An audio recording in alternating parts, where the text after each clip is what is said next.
Monsieur Beno Freitas, bonjour. Oui, bonjour cher ami. Voilà, vous êtes un ancien ministre de la Transition, vous êtes témoin de la conférence nationale souveraine. Aujourd'hui, 25 ans. Quel souvenir gardez-vous de cette conférence nationale souveraine? J'ai gardé un excellent souvenir de la conférence nationale souveraine puisque nous avons lutté pour pouvoir acquérir cette conférence nationale. J'étais même à la signature de l'accord du 12 juin qui a, disons, autorisé la tenue de ces assises. Et j'y étais à double titre. Déjà, j'étais le coordonnateur des associations sportives pour cette conférence nationale et en même temps en tant que secrétaire général adjoint du parti politique Unité Togolaise et Réconciliation, dont le président était Dr Robert Fiedjo, et le secrétaire général était Feu Marc Atiripé. Donc on était donc de l'opposition et c'est à ce titre que, avec beaucoup de plaisir et avec beaucoup de volonté, on a participé à ces assises, et en espérant beaucoup de changements au Togo. Et si on vous demande de faire un bilan aujourd'hui, de façon sommaire, que direz-vous? Le bilan est mitigé, oui. Tout à fait. Parce que déjà, on a obtenu la création du poste d'un Premier ministre, ce qui fait que le gouvernement dépend d'abord du Premier ministre avant de dépendre du chef de l'État. Et on a un peu plus de liberté, notamment la liberté de presse. La preuve, aujourd'hui, je peux m'exprimer et parler de ces choses-là, ce qui n'était pas possible il y a quelques années avant la conférence nationale. Et moi-même, j'étais rédacteur en chef du journal La Parole, le journal satirique de l'époque. Et honnêtement, je me souviens qu'on nous a écrit des choses qu'aujourd'hui même, on écrirait difficilement. Puisqu'en fait, c'était une sorte de combat qu'on a fait avant d'arriver à la conférence nationale. Et c'est vrai, comme vous l'avez dit, après la conférence nationale, je suis devenu ministre et avec le Premier ministre Kofigo, qui a été élu à la suite de la conférence nationale, nous avons participé à 3 gouvernements de transition. Et la suite, mais tout le monde la connaît, nous n'avons pas réussi ce qu'on voulait, à savoir l'alternance, notamment les élections comme au Bénin et la victoire de l'opposition, en principe, le départ du président Yadema du pouvoir et, disons, l'installation de nouvelles personnalités à la tête du pays.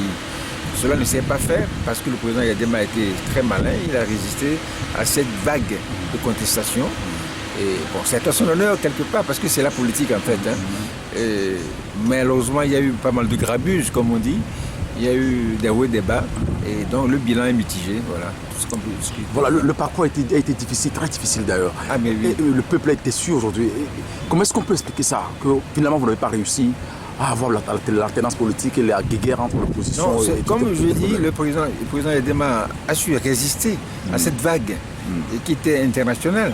Mais je crois que le Togo doit être l'un des pays, ou le seul pays où il y a eu cette conférence nationale qui a abouti à la mise en place d'un gouvernement de transition, mais qu'après la transition, le gouvernement est resté. L'ancien pouvoir est resté sans faire l'alternance. Bon, mais ça, c'est l'histoire du Togo. Je ne suis pas un historien vraiment, je suis un petit politicien. Pour expliquer cela, ce n'est pas évident. C'est ce qui s'est passé parce qu'il y a eu beaucoup de résistance de la part du pouvoir en place.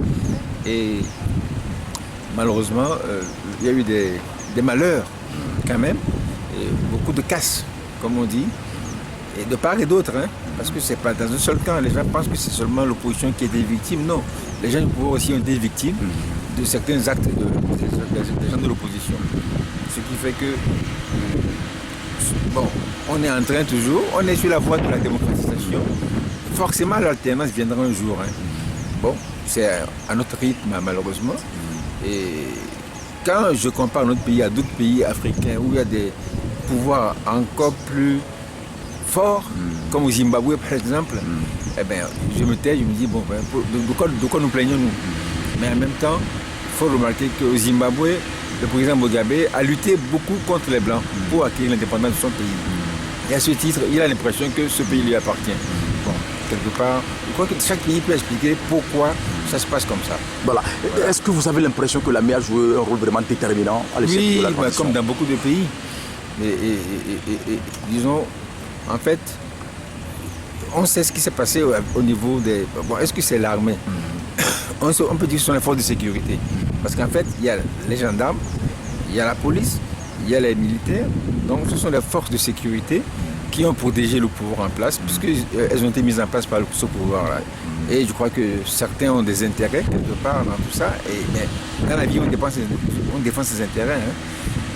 Et je crois que c'est ce qu'on peut dire, tout simplement. Voilà, aujourd'hui, vous faites le bilan, l'état des lieux.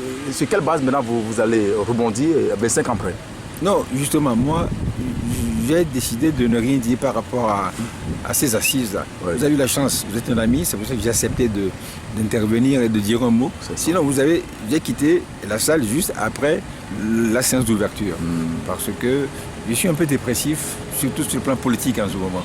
Je me cherche quelque part parce que personnellement, je ne trouve pas ce que je veux dans mon pays, sur beaucoup de plans. Ce qui fait que je reste un peu en arrière et je suis un peu pessimiste. Mais comme je suis croyant et un grand sportif, et on a toujours de l'espoir, même si on est mené au score, on espère toujours égaliser et même vaincre. Donc j'espère toujours que le Togo sera meilleur demain, forcément. Monsieur Horato Beno Petas, merci beaucoup. Merci beaucoup. Merci, bonne journée à vous. Je suis désolé, mais il y a une petite larme qui perce là. Voilà. Merci.